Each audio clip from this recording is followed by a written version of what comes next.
General صاحب پہلے تو یہ بتائیے ابھی تک کی جو ڈیولپمنٹس ہیں آپ دیکھ کے کیا سمجھتے ہیں کہ جنگ کا خطرہ اب ٹل چکا ہے یا بھارت کوئی بھی حرکت کر سکتا ہے کسی بھی وقت؟ دیکھیے،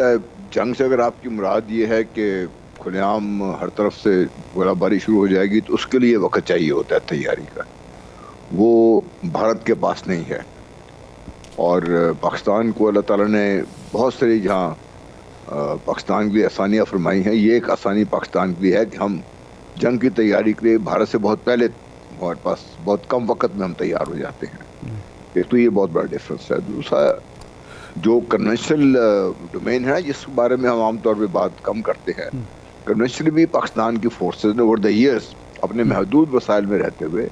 ایک ڈائنامزم ہے پاکستان کی فوج میں، ایئر فورس میں، نیوی میں. انہوں نے اپنے آپ کو بتدریج آہستہ آہستہ کر کے اسٹیج پہ لے آئے ہیں کہ اب ہماری جو کنونشنل الحمدللہ کیپبلٹی ہے، ٹھیک ہے ہم جارحیت کرنا نہیں چاہتے، نہ ہی ہم نے کرنی ہے، نہ ہی ہماری فورس ایسی کنفیگرڈ ہے، لیکن جو بھارت کی طرف سے کوئی بھی جارحیت جو ہو سکتی ہے اس کے لیے ہم نے ہر طرح سے تیاریاں کی ہوئی ہیں. اور انشاءاللہ اس ڈومین میں بھی پاکستان کے پاس ایسی صلاحیت ہے کہ وہ بھارت کو اس حد تک نہ جانے دے جہاں پہ ہم آخری حد تک چلے جائیں جس کی بات کرتے ہیں، اس سے باہر چلنے کی بات. اچھا، تیسرا جو بہت بڑا جی فرمائیے. جی، تیسرا جو بہت بڑا جو ایک ایلیمنٹ ہوا ہے جو دنیا کو یا بھارت کو شاید یہ خیال یہ تھا کہ پاکستان میں چونکہ ایک قسم کی اکانومی کے ہمارے مسائل ہیں، ایک قسم کی سیاسی آپس میں اختلافات ہیں جو شاید ایک حد سے بڑے ہوئے ہیں، اور فوج کے خلاف ایک طبقہ جو ہے وہ بات چیت کر رہا ہے، تو شاید یہ وہ ایسا وائڈ ہے جس کو وہ استعمال کر سکتے ہیں اپنے فائدے کے لیے. لیکن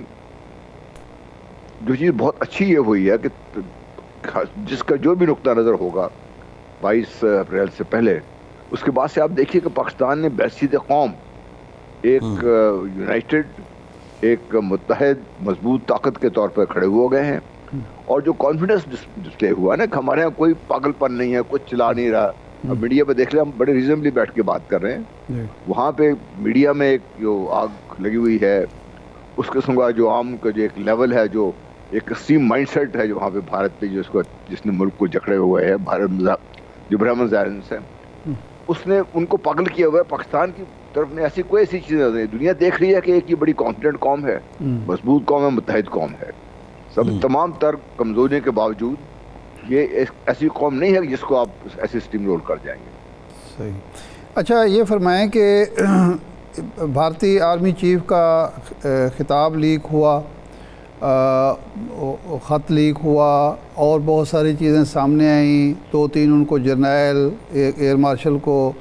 ہٹانا پڑا. یہ سارا کچھ فوج میں اس وقت چل رہا ہے، بھارتی فوج میں، جب ایک جنگ کی صورتحال اس نے خود پیدا کی ہوئے، وار ہسٹیریا اس نے پیدا کیا ہوا ہے. تو واقعی بھارتی فوج اتنی نان پروفیشنل ہے، اور وہاں حکومت اور فوج کے درمیان اور فوج کے اپنے اندرونی حلقوں میں اس قدر رفٹ چل رہی ہے کہ یہ سارا کچھ تشت بام ہوا ہے. یہ آپ کو ایک فوجی ماہر کے طور پر اس کو کس طرح دیکھتے ہیں؟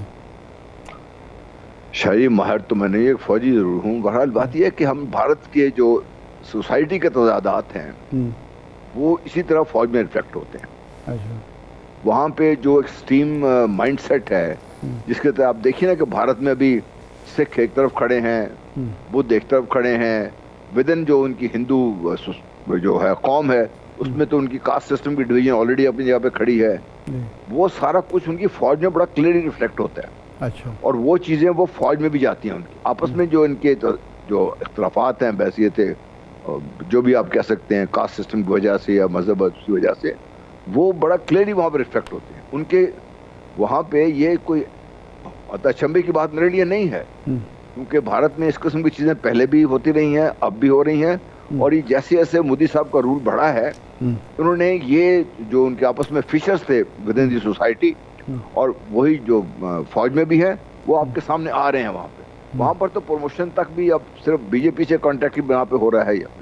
مسلمان کبھی اوپر جا کو جاتا ہوا نظر نہیں آئے گا. ایک آدھ مسلمان جنرل تھے، لیفٹنٹ جنرل، یہ پچھلی 2 دہائیوں سے کی بات ہے کہ ان کا چانس تھا کہ وہ آرمی چیف بنتے تھے سینیٹری کے لحاظ سے. ان کے ہیلی کاپٹر کو مار کے گرا دیا انہوں نے. تو یہ ان کے پھر ان کی جو ودن آپ دیکھیے کہ کتنی ان کی تحریک کے اندر چل رہی ہیں، وہ مضبوط ہیں یا کمزور ہیں وہ قطع نظر اس کے تحریک کے اندر کتنی چل رہی ہیں. پھر بہت سے جو کشمیر میں جب ظلم ہو رہا ہے دیکھ رہے ہیں، باقی جو مظالم دیکھ رہے ہیں، ان کی سوسائٹی میں ایسے لوگ موجود ہیں جو اس چیز کو پسند نہیں کرتے، اس لیے وہ فوج کے اندر سے بھی آپ کو آوازیں اٹھ رہی ہیں. اور اس میں ایک اور چیز میں ایڈ کر دوں، آپ ہمارے اپنی جو ادارے ہیں اس کام کے لیے ان کو بھی تو آپ داد دیجئے نا کہ انہوں نے کیسی کیسی چیزیں نکال کے پیش کر دی ہیں. ان کا سارا جو منصوبہ تھا وہ ودن سارا تشدد بام ہو گئے، جس وجہ سے ان کے جو آج وہاں پہ جو انٹیلیجنس کے چیف تھے ان کو بھی فائر کرنا پڑا انہیں. اچھا یہ جنرل صاحب جو آپ نے بات کی ہے یہ بڑی امپورٹنٹ آپ نے بات کی، جب جنرل ڈی ایس رانا کی آپ بات کر رہے ہیں، جو پریس بیورو آف انڈیا ہے ان سے یہ سوال ہوا تو انہوں نے جواب یہ دیا کہ ان کو انڈمان اینڈ نائکوبار کا چیف لگا دیا گیا ہے اور وہ زیادہ پریسٹیجیس پوسٹ ہے.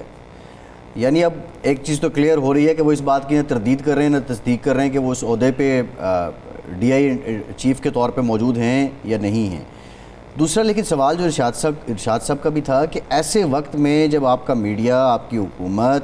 ایک جنگی ماحول بنائے ہوئے ہے اور آپ ایسے تقرر کر رہے ہیں تو میسج کیا ہے کہ انڈیا کے جرنیل پھر سے جنگ لڑنے میں سیریس نہیں ہیں، وہ رائے فرار اختیار کر رہے ہیں؟ دیکھیے رائے فرار تو میں نہیں کہوں گا، پروفیشنلز ہیں ان کو we must respect them as professional, لیکن ان کو پتہ ہے کہ ان کی کمزوریاں کیا ہیں. ان کو پتہ ہے کہ ایسے وقت میں جب پاکستان ایک جس طریقے سے مضبوطی سے کھڑا ہے اگر حملہ کیا تو نقصان کیا ہوگا اس کا. کیونکہ رافیل تیار تو لے لیں انہوں نے، ان کو ایبزارب کر کے ان کو اس لیول پہ لے کے آنا جس سے ہمارے پائلٹ کے ماہر ہیں یا فوج میں بڑے بڑے ہتھیار لے کے آ جانا، ان ٹیکنالوجی کو ایبزارب کرنے میں بھی عرصہ لگتا ہے. اس میں آپ ایک لے آتے ہیں، ایک عرصہ لگتا ہے جب آپ ٹرین کر کے اس کو ایفیشینٹ لیول پہ لے کے آ جاتے ہیں اس کے اوپر، تو وہ بھی آپ کے سامنے ہے. اور ایک چیز اور بڑی ہے، ان کی فوج میں جو سیاسی دراندازی ہے نا بہت زیادہ ہے اس میں. اچھا ہاں وہ بہت زیادہ ہے. وہ مودی صاحب کی پسند ناپسند پہ یعنی بی جے پی کی پسند ناپسند پہ کام چلتا ہے وہاں پہ. وہ ایک بہت بڑا فیکٹر ہے جو عام طور پہ ہمارے یہاں اسٹڈی نہیں ہوتا، وہ ہے وہاں پہ ایک کمزوری ان کے بیچ میں ہے یہ. اچھا یہ فرمائیں کہ آپ کیا دیکھتے ہیں کہ یہ جو اندرونی چپکلش ہے فوج کے اندر یا ایک آپ پروفیشنلزم اس کو کہہ رہے ہیں، پروفیشنلزم ہے کہ جی جنگ کی طرف ہمیں نہیں جانا چاہیے، اس کے بعد چھوٹے موٹے سرجیکل سٹرائک کا راستہ بھی بند ہو گیا ہے، امکان باقی نہیں رہا، اور اب بھارت کو یا مودی کو ہوش کے ناخن لینے ہوں گے اور کوئی نہ کوئی عالمی دباؤ کو قبول کرنا ہوگا تاکہ اس کی مزید جو خرابیاں ہیں، کمزوریاں ہیں، اندر کی چپکلش ہے نمایاں نہ ہو. دیکھیے مودی کے ذہن کو اور جو اس وقت ذہنیت جو بھارت کو رول کر رہی ہے ہمیں اس کو سمجھنے کی ضرورت ہے. شاید آپ مجھ سے بہتر سمجھتے ہیں کہ جو اس قسم کا جو ہندوتوا کہتے ہیں ہم اس کو یا برہمنزم کہہ لیں جو اس وقت جو جکڑے ہوئے پورے معاشرے کو، اس کو ایک ایکسپریشن چاہیے اپنی طاقت کا. کیونکہ جس زوم میں وہ مبتلا ہیں وہ اس کا آہستہ آہستہ اشکار تو ہو رہا ہے، لیکن وہ حد سے زیادہ اس کا وہ نہیں ہونے دینا چاہتے، کیونکہ ان کو بھی پتہ ہے کہ اگر دنیا کو بھارت نے تو بتایا ہوا تھا ہم بہت بڑی طاقت بن چکے ہوئے ہیں، اب پاکستان کے سامنے کچھ کرنے کو تیار کرنے سے وہ ہچکچا رہے ہیں. تو مجھے جو ڈر ایک اور ہی ہے کہ کہیں پاکستان میں کوئی خدا نخواستہ دہشت گردی کا ایسا بڑا واقعہ نہ ہو جائے جس کو وہ کلیم کر لیں گے. بھارت نے کبھی اس سے ہوتے نا کوئی شرم نہیں کی انہوں نے کبھی بھی کہ اگر ایسا کہو کہ بھی کہے کہ ٹھیک ہے وہ دنیا کو بتا سکیں یہ دیکھیں ٹیررزم یہ ہو سکتا ہے پاکستان میں، یعنی وہ کلیم کریں گے کہ یہ ہم نے کرایا ہے، اس کو مان لیں گے. وہ یہ کلیم کریں جی وہ ماننے کے کئی طریقے ہیں نا شاہ جی، کئی چیزیں سے مان لیں گے، وہ کئی طریقے ہیں ماننے کے. ان کا میڈیا شور مچا دے گا کہ یہ پاکستان کے اندر سے جو بیٹھے ہوئے تھے ہم نے کرایا ہے. وہ اوپنلی تو اس قسم کی چیزیں نہیں مانتے، لیکن جب پاکستان میں ایسا واقعہ ہو جائے گا، پاکستان کو پتہ ہے کہاں سے ہو رہا ہے کیسے ہو رہا ہے، یہ پاکستان دنیا کے سامنے رکھے گا تو بھارت اس پہ اتنا زیادہ واویلا نہیں کرے گا. مطلب کئی طریقے ہوتے ہیں جیسے دنیا کو اپنے لوگوں کو مطمئن کرنے کے لیے وہ کئی طریقے سے کر سکتے ہیں اس سے.